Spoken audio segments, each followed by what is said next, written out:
Now that you've had a chance to look at the film from yesterday, thoughts on this team and where it stands? Well, I think we're in a good spot. I mean, I think when you set out at the beginning of camp, you know, you got so much to do, it's kind of hard to look 3 weeks down the road, but I think that we've really accomplished a lot. I thought it was a good scrimmage. We got the work that we needed to get done from just an open field competitive standpoint, but then we got a lot of situational things and some really good 2-minute work, and we had a lot of good coaching 2-minute work too. That just some things that just happened. That was good for us as coaches as well. So it was a good day. A lot of special teams work, and you know, I think we're where we need to be. I mean, you know, we're still got time to get ready to play. We're not physically where we need to be. It's been a long 3 weeks, so you know, now it's about starting to get their legs back. They've had a lot on them this week, finishing camp, starting school. You know, now you jump in, you get one more scrimmage. Now you get into some scout team stuff. We haven't been scout teams. We've been repping 3 groups. Now you're repping 2 groups. So there's just a lot going on, but hopefully come Monday, these guys maybe have a little bit more bounce in their step and start bringing them back up just a little bit. But, you know, again, overall, I think we're heading in the right direction. Were you happier with the defense yesterday than you were in the previous scrimmage? Yeah, they didn't you know, give up as many big plays. You know, we had a lot of, the effort was better. I thought, again, you know, it wasn't as hot, but I thought the last scrimmage last Saturday we just kind of gave into it a little bit. But it was good. I thought they played with good energy. We had a few big. I don't think our first group gave up a busted big play, but we had a couple with the second group from a couple of young guys, and I'm glad it happened because he gave us an opportunity to kind of teach them on a couple of things. But solid. Big topic of conversation around here since January has been kickoff coverage. But what have you seen out of Greg Hewlett? It sounds like he's really improved his leg strength. Yeah, you know, it was something he just showed up in camp last year, and it wasn't something that we were going to ask him to do. He we really just focusing on trying to win the field goal job, and hadn't been in our off-season program and things like that. And a lot like Catanzaro as far as how he's developing physically. I mean, this kid has really worked in the off-season. But I think about every kickoff he had was about 3 or more yards deep in the end zone. He was kicking into the wind. I had him kicking into the wind because we were working on return, and I wanted to make sure we had a good return opportunity. That gum, he didn't kick it deep in the end zone anyway. So, but it was good. We got a lot of work done, and I'm proud of him. He's had a really he had a good start. Then I thought he fell off and slowed down a little bit, and kicked him in the butt a little, and he responded. Someone starting to separate it all at backup punter? Not really.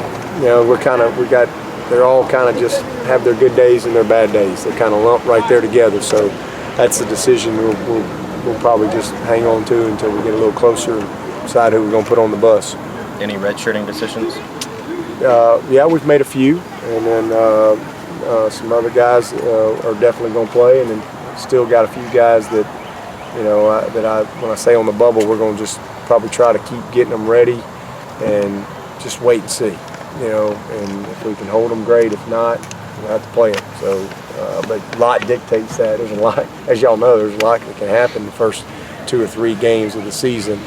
So we got 2 or 3 guys like Cleveland last year that we're going to continue to get ready, and if we need them, we'll play them, and if not, at some point we'll say, all right, let's hold them. Offensively, guys like Tavy and Cornell, yeah, they're probably going to play, or for sure, those 2 will definitely play. Mm-hmm. John Simpson, he's going to play. How do things change going from what you've been doing this week to what you've been doing next week as you start to focus more on preparing for Auburn? It's going to change a lot because, you know, we've been just really all Clemson, just Clemson. Most of the practice has been all good on good. And so now as you shift gears, we'll still have some what I call fastball mixed in there, Scaly and team pass and some inside and some one-on-ones and stuff. But you know, we haven't had scout teams, so now we'll start really preparing for the opponent. We haven't. I mean, you're always preparing for the opponent when you're learning your systems and things, but specifically the scout teams and the looks that we are going to prepare for. It's safe to say, going back to kickoff, it's Hugel's job. And then the time changes. You know, you get into the 20-hour rule, so you can't practice as long. Your reps are different. You can't rep 3 groups. You rep 2 groups. So that's probably the biggest differences. Skalski didn't do enough to win a job over Hugel. It's Hugel's probably. Yeah, right now. Although he did demonstrate he could do it. You know, he kicked a few deep in the end zone, so I think he's got the potential. But you know, after watching Greg, it was pretty obvious that okay, he's clearly our best guy. And Spence has done a good job with the kickoffs as well. So I think both of those guys, you know, are 2 viable guys for us right now. Hugel struggled a lot more on PATs than he did with field goals last season. You think all those issues that he had are totally resolved by now? I hope so. I mean, he had any issues on our practice field. So we're going to find out. Trayvon, one of those guys that's going to push to not only play at Auburn, but maybe even, hey, would you be surprised if he went out there at the beginning? You know, I think he's definitely a guy that's going to play. I think he's still, you know, settling in. I thought he had a good practice today, as a matter of fact. But you know, if we played today, Mark would definitely start. And I'm really pleased with Mark. Mark's doing a good job. But love what I'm seeing out of you know, Trayvon, and hopefully Edmund will be back on Monday, you know, or sometime early part of next week and ready to go. Where does Isaiah Simmons sit right now? And Kayvon? Kayvon's definitely going to play, and Isaiah's on the bubble. You know, he's one of those guys that, whew, man, you just love how he runs, and he's a contact player. But he's one of those guys that, you know, we've got some guys in front of him at safety, and you just don't want to waste a year unless you know you're really going to play. Because, I mean, I'm really glad B.J. Goodson had a year last year. If B.J. Goodson had not redshirted, probably wouldn't have been drafted. You know, and because he had that 5th year, he got drafted in the 4th round. Had he not had that 5th year, then, like I said, he probably wouldn't. I don't even know if he'd have gotten drafted. Probably would have gotten a good, legitimate shot, but I don't know that he gets drafted. Right. So you know, I'm always mindful of when we got to do what's best for the team, you know, and make sure that we got the best guys playing. But you know, I also want to do what's best for these guys. Again, I can see the bigger picture. You know, I know what it looks like to see a guy that's got that extra year to develop. So. He's one of the guys on the bubble. Probably won't make a decision on him for a little while, but you know, right now he's just, you know, he's behind Jadar and Van and Muse and Denzel, and probably would play Ryan Carter there right now just from a knowledge standpoint. So you know, he's not quite where he needs to be, just going out and executing everything at safety. But he could probably play dime for us. He definitely could play special teams, but. We've just got a lot of good young talent. I just don't know if we want to, you know, burn it. But a lot can change in a few weeks. So he's one of the guys on the bubble. With as many departures, early departures in the NFL as you've had the last couple of years, how much does that influence your decision when it comes to redshirting guys? Not at all. I mean, again, all you can do is travel 72. So we're going to get the best 72 ready. And, you know, I can't worry about all that. Right now, if a guy's not ready to play, he's not ready to play. I think one of the worst things you can do is play a guy before he's ready. I just don't think that's healthy for anybody. And so you know, we don't get into all that around here. We just, if they're ready to play, we're going to play them. And if we're not quite sure, some of them are closer, but maybe they got some guys in front of them. And you know, we're going to try to separate some classes a little bit. And that's all part of it too. Where's Tanner Muse right now? What kind of a camp has he had? Really good. He's ready to go play. Leggett was talking about Milan about how you. Milan, I like that. Milan. There's something about how Pepperidge Farm cookie. exactly. There's something about how it's he is. Milan. Milan. It's from Georgia, not Italy. Milan. It's me. I do that all the time. But anyway, he's talking about how you kind of helped call him out a little bit. You're one of them guys that calls me Dabo too. Come on, Coach. I've known you too long to do that. Dabo. Come on, Coach. Maybe about 10 years from now, everybody's going to know how to say Dabo, and they're going to know it's SWINNEY. I had to explain it to a Closer. I've known you since reporter in 03, so I've Charlotte. called you Dabo. But no, he's been playing well this camp, and you kind of singled him out a little bit about how well he's done. Can you talk about that? Well, he had probably his best day as a Clemson Tiger yesterday. Man, went up, made a very competitive play over Muse down the sideline. His confidence is the highest it's ever been. He's playing the fastest he's ever played. You know, he still ain't a butt kicker like I need him to be at the point of attack, but he's a heck of a lot better than he was when he got here. So he's made progress in all areas, and you know, if he'll continue to do that, he's going to be a good player. He's just going to be a sophomore. That whole group, you know, Cannon and Garrett and Mylan, that's a fun group right there. It's three really good people that can all play, and they all bring different skill sets. And Mylan is a guy that really gives us some good length down the field and things like that. So I'm proud of him. And again, good to see him have a day like that, like he had yesterday. And hopefully that's some confidence he can continue to fuel himself with. Can you kind of give us an update on Xavier now that it's a day and a half after? And are you thankful, Kelly, that it just wasn't worse? Oh yeah. I mean, it's, you know, I guess the guy was texting or something and just ran into it. So you know, he's lucky. You know, he's really lucky. The guy, you know, you got a guy that's, I mean, he's a lot of big stature. You know, it probably could have been worse for somebody smaller person or something, but.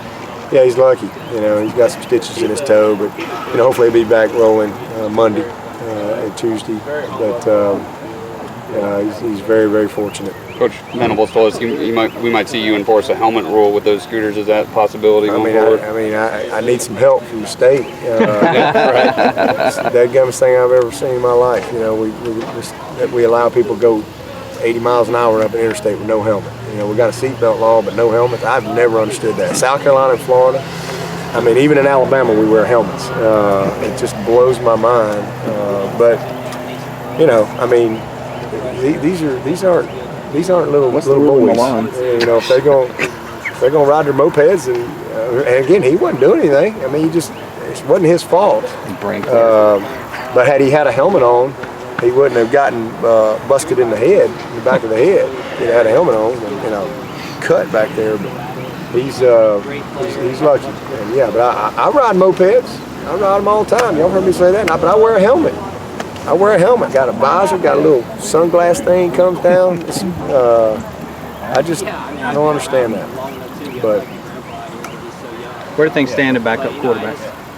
again, another good day yesterday by Nick and Kelly, and we gave Deshaun the work he needed early, but then we let Nick and Kelly go at it all day and let them both take 2-minute drives, and both of them did some really good things. Both of them had a couple mistakes, but you know, it's one of those things that we'll continue to let them practice. We don't play today, we don't play tomorrow, and you know, it's not a decision that we have to make, you know, right now. We're going to continue to get both of them ready. I know this.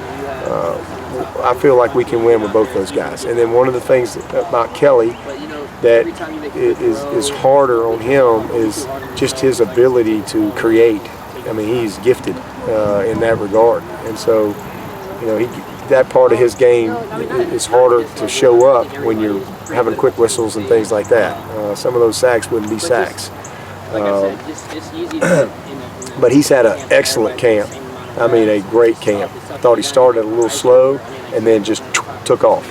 And then Nick has been from day one just steady. I mean, really steady. He executed a 2-minute. Had to have a touchdown to win it yesterday. Took the team all the way down and scored a touchdown with a minute something to go. So both of those guys, again, to us as coaches, I think we're all confident that we can win with either one of them. Obviously, if we got to roll one out there, somebody's going to have to run out there first, and you know, that's a decision that we'll make, you know, as we move along here. Where is Zarek right now? If you could compare him to where Kelly Bryant was this time last year. I think he's you know, just ahead from the passing game standpoint. I think that he came in here really with a pretty good confidence in just his ability to rip the ball. Very gifted thrower. and picked things up a little bit better than maybe I even thought he would. Just hadn't really, missed his junior year, missed some ball, but I'm pleased with him, and he's a guy that we are going to try to redshirt. Pleased with Tucker. Tucker's had his. I mean, it's just really the first time he's really had a chance to really, truly evaluate the kid, and he's done a nice job. So we hope to redshirt Zarek, but he's a guy we'll probably keep with us, probably every trip, just to groom him, just to get those game plans and to get the conversations and to hear things and the situations. That's a huge part of the development of a quarterback. So he'll be with us, probably every game. Guys are going to let him go. His son's got games here. Going